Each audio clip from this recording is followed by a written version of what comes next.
Well, we seem to be seeing a positive trend emerging in Nigeria on the equity front. It's been pretty quiet, but progress nevertheless. What sense are you making of the activity at the moment? Thank you, Alicia. Good morning. The NSC index has largely been on a bearish run for almost straight 8 days. There was a reversal yesterday, which in our expectations was sooner than later. There weren't any major near-term drivers for that turn, but however, we think on the basis of valuations, obviously people had taken profits in the past week and a half, and it was time for those who bargain hunters to come in and mop up volumes on the floor. Well, with that being the case, I mean, we saw yesterday the banking sector and the insurance players managing to provide somewhat of a positive support basis for this market overall. But when we hone in on the insurance players specifically, we did see Standard Alliance Insurance and Cornerstone Insurance seeing the highest offers on the market. What's your view on that insurance sector specifically? The insurance sector has not particularly presented the kind of opportunities that analysts and the market basically had expected for it. The widespread expectations had been that on the back of a banking boom and the banking expansion, reconsolidation, that obviously some form of bullish run, following its own consolidation, was going to kick in. That was never to be. I think the sector is largely still very undersold. Insurance companies obviously still have quite a small market share of a larger population, and therefore the numbers are not particularly positive. However, there are still a few of those companies that have continued to reinvent themselves and try to be innovative in a very tough market environment.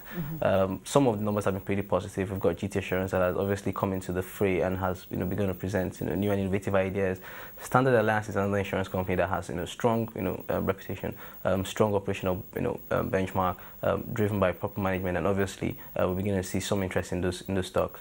In terms of market and investor sentiment around these players, I mean, as you highlight, there's a major gap that needs to be filled in the Nigerian insurance space, with a large percentage of the Nigerian population not having insurance, and that presenting a lot of opportunity. Let's look at prospects moving forward here. Are insurance companies making enough of a stride to actually going down these routes, and how confident is the investor community of them getting this right, lessening their dependence on investment income?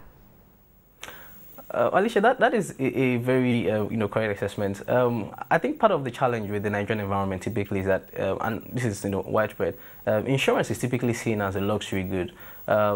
You'll find that anybody who's going to buy an insurance policy would probably, first think about a house, a mortgage. They have other feeding need, transportation, and probably housing and clothing. In that light, it's important that the insurance companies obviously begin to find innovative ways to bring, new and cheap products to the market.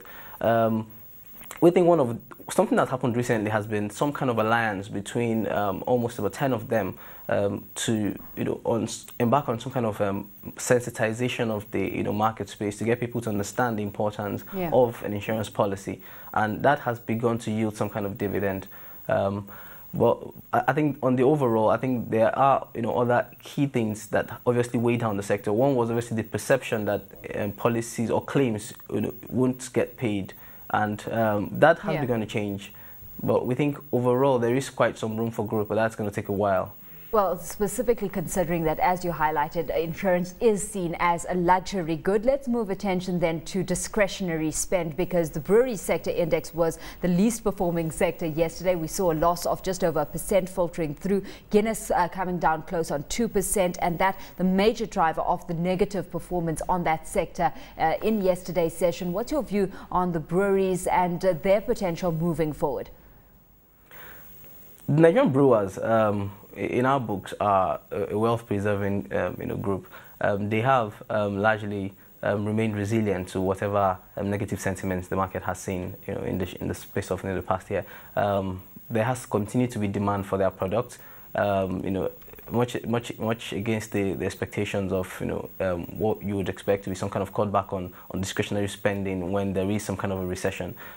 We still think that they are going to post positive numbers for Q2 because this is obviously World Cup season. When people go to watch these games, obviously they take some of these beverages along with them. So clearly, we think that numbers are going to flip towards the positive in the very near term.